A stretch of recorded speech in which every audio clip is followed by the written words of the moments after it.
Have you ever walked through your day and felt a subtle fog? A sense that the world you see is not the entire landscape.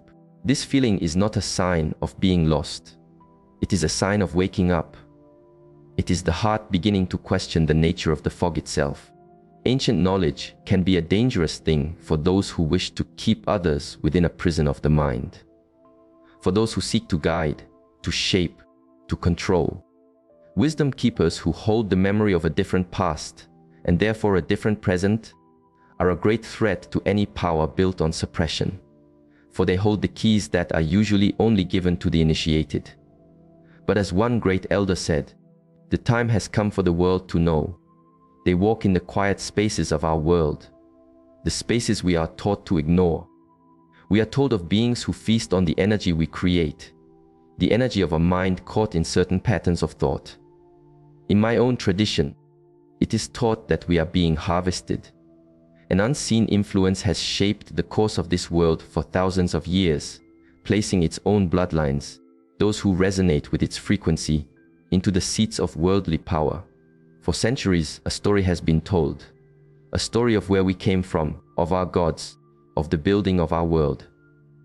But far from the books in the deep, running streams of the planet's memory, there are other accounts. Memories not carved in stone, but carried in the heart, passed from one generation to the next in the stillness of the night. These memories speak of beings who descended from the stars.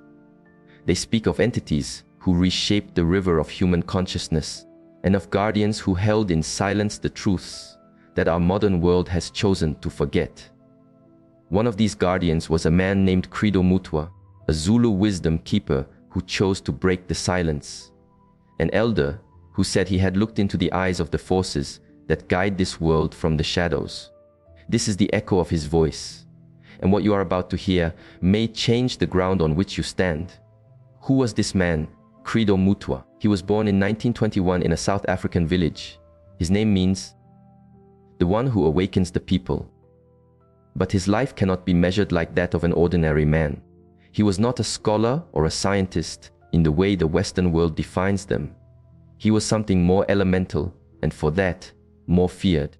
He was a Sangoma, a shaman of Africa, a guardian of the continent's most ancient streams of knowing. In Africa, for millennia, wisdom was not a dead thing, pressed between the pages of a book. It was alive. It was breath. It flowed from elder to student, from healer to seeker. It was a sacred current, protected, and given only to those whose hearts were open and ready. From his earliest days, Credo was brought into this lineage. His grandfather, also a healer, opened for him the doorways to the mysteries of the body, the spirit, and the cosmos. He learned of ritual and symbol, of plants and spirits, but he also learned of the sky, beings who arrived long before the gods we know today. Years later, with a voice as calm as a mountain and as powerful as a river, he chose to let that current of knowledge flow out into the world. The Shitori, the sky visitors who altered the human heart.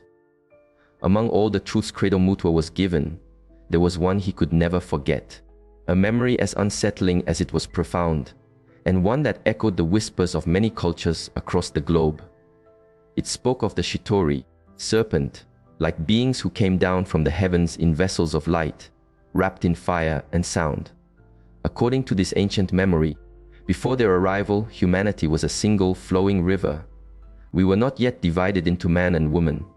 Each being was a complete whole, self-sustaining, body, mind, and spirit as one. We did not use words. We communicated as the forest communicates, a direct flow of mind to mind. Through images, feelings, pure knowing. There was harmony, for there was no separation.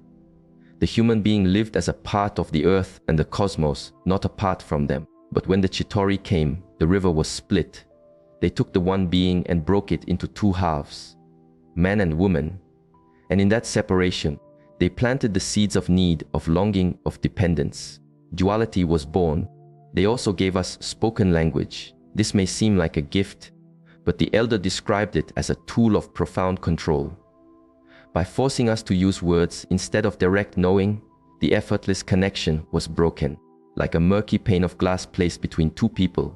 Misunderstanding, falsehood, and confusion entered the world. Conflict took root, and most strangely, they put humanity to work in the earth's depths, in mines. The tradition says humans were made to pull minerals from the ground for these star beings, a detail that resonates with other old tales, like those of the Anunnaki, who are said to have shaped humanity to be a race of servants. It also mirrors the ancient story of the Tower of Babel, where a united humanity was punished for reaching for the heavens by having their single language fractured into many. But what if this was not a punishment from a god, but a deliberate act of manipulation? For this Zulu elder, the Shitori were not myth. They were real, beings with a clear purpose to place the human spirit into a deep sleep. They taught us to obey, to kneel, to accept authority from outside ourselves. They introduced the structures of religion, of kingship, of power, all to sever the connection between the human being and their own inner source. Since that time, the elder warned, we have lived under a spell, a trance that keeps us divided, confused, and asleep, disconnected from our true inheritance of power. There was something more. The elder recounted seeing in a state of deep vision how these beings feed, perhaps not on our flesh, but on our spirit. They nourish themselves with our emotional energy, our fear, our suffering, our chaos. Here again, we hear echoes from other paths. The archons of the Gnostics, who seek to trap souls in the dense world of matter. Or the concept of Lush, spoken of by Robert Monroe, an emotional energy that certain entities are said to harvest like a crop. But the most vital truth, the elder said, is that the Shitori never left. They continue to operate from unseen realms, cloaked behind the very structures of our world, our politics, our institutions, our sophisticated systems of emotional and mental control. We will journey deeper into this later. From another corner of Africa, we find the echo, the legacy of the Dogon people. The story Credo Mutwa shared does not stand alone. More than 5,000 kilometers from his home, in Mali, lives one of the world's most mysterious cultures, the Dogon. For generations, they have guarded a form of knowledge that defies our modern understanding, and it resonates deeply with the Zulu elder's story. The Dogon have ancient myths of beings who came from the sky, from the star system Sirius. The most perplexing part is that long before our science confirmed the existence of Sirius B, a star invisible to the naked eye, the Dogon already knew of it and described it perfectly. They said their teachers came from the water, depicting them as amphibious beings who descended in a spinning arc to sow knowledge on Earth. How could an isolated tribe possess such precise astronomical data? And why do their stories sound so much like those from other ancient peoples across the planet? Is it possible that different cultures, with no known connection, are all remembering pieces of the same shattered story? There is a global pattern they try to erase. It would be easy to dismiss this as a single shaman's worldview. But when you quiet your mind and look at the ancient stories from around the world, a pattern emerges. It is the story of a humanity intervened upon, manipulated, and disconnected from its source. The Dogon, like the Zulu, speak of star beings. In the Americas, the Hopi tell of the Kashinas, celestial guides who warned of cycles of corruption if humanity lost its spiritual way. In ancient Sumer, the Anunnaki were said to have fashioned humans to be a race of workers. Even in biblical texts, read with new eyes, we can see the shadow of this intervention, a God who punishes, imposes, and demands blind obedience. Certain modern thinkers, like David Icke, draw from these wells and arrive at a sobering conclusion: these entities never left. They continue to act today from behind the curtain, maintaining their control through the structures of our world. And it is here that the Zulu elder's story begins to sound less like a myth and more like a map, the hidden bloodlines and the new currents of control. According to this line of thinking, the beings once seen as gods simply put on new masks. They became dynasties, royal bloodlines, structures of power that have lasted for centuries. Many royal houses have long claimed the purity of blood, a blue blood that some believe is not just a symbol.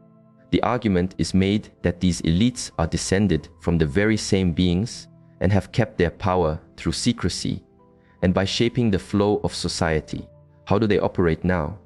Not with divine lightning, but with orchestrated wars, economic fear, waves of division, and constant, low-level anxiety. When people are fragmented and polarized, living in fear, they fall into states of low energetic vibration, rage, guilt, apathy. From this place, they are easy to guide. In the past, this was done with religion. Then came the great instrument of control, mass media, which set a single story for the world and made fear an invisible government. But the most effective tool came last: social media. Now, they don't need to watch us. We hand over our emotions and thoughts freely. They have shattered our attention, polarized us, and trapped us in a state of survival. Instead of unity, there is noise, distraction, and deep loneliness. This is how the sleep is maintained, but this knowledge is not a cage. If we understand its true purpose, it can be a doorway to true awakening, a path to gnosis. The goal is not to become lost in dark theories that pull us down. It is to realize we are within a great play, an informational hologram. When you understand the nature of the stage, you gain the power to walk off of it. Perhaps we came here for this very challenge. Perhaps we chose this. And when this truth begins to stir inside, everything external loses its weight. You begin to remember who you truly are, and you see how to free yourself from the currents that drain your energy. Only then do we begin to truly live. The true rebellion is to become whole again. When we see the pattern, generation after generation, wearing different masks but playing the same game, we reclaim our power. If their entire effort is to divide us, distract us, and make us forget, then the most powerful act is to do the opposite. It is to hold our attention, sovereign and focused. In a world of division, it is to choose unity. Not only unity with others, but unity within. For they seek to break not just our bonds with each other, but the bond with ourselves. To separate mind from body, soul from spirit. When we bring ourselves back into alignment, body, mind, and spirit as one, we return to what we once were, complete, conscious, free. And we understand the struggle was never for our money or our jobs. It was always for our spirit. And our true power lies there, inside, in a place no algorithm can touch and no empire can control. Our connection to the source. Return to your center. Reclaim your energy. The true path forward begins with a simple, powerful choice: to disconnect. To turn off the machine that is designed not to inform you, but to fragment and distract you from your essence. Return to the natural, to food that is alive and nourishes not just the body, but the spirit. For what you eat becomes how you think and feel. And choose what you consume through your eyes and ears. Where does your attention go? You are a creator. What you nourish within blooms without. Breathe. So simple, but we have forgotten. The deep, intentional breath of the yogis and sages is not just for survival. It brings us into the present moment. It silences the mind. It is the key that unlocks the flow of prana, the life force itself. Meditate, not as an escape, but as a return. In the silence, a clarity arises that is not born of thought, but of connection with your own inner light. Walk, move your body, dance. The body is the temple. When it stagnates, our energy stagnates. Conscious movement awakens us. We hear these words again and again: diet, breath, meditation. But it is not enough to know the path, we must walk it. In the constancy of practice, the real change occurs. Go into nature, touch the earth, listen to the wind. There are no algorithms there, only truth. And in that truth, something in us remembers. Nature deprograms us. It returns us to the original rhythm of life. And in these moments of stillness, we can finally ask, from where am I acting? From my spirit, or from a program of fear and habit? This self-observation is the beginning of freedom. Step by step, we take back what was taken. The sovereignty of our attention, the integrity of our being, and the sacred energy that is our birthright. Thank you for walking this path with me to the end. I hope this knowing has been of service to you. I will see you again.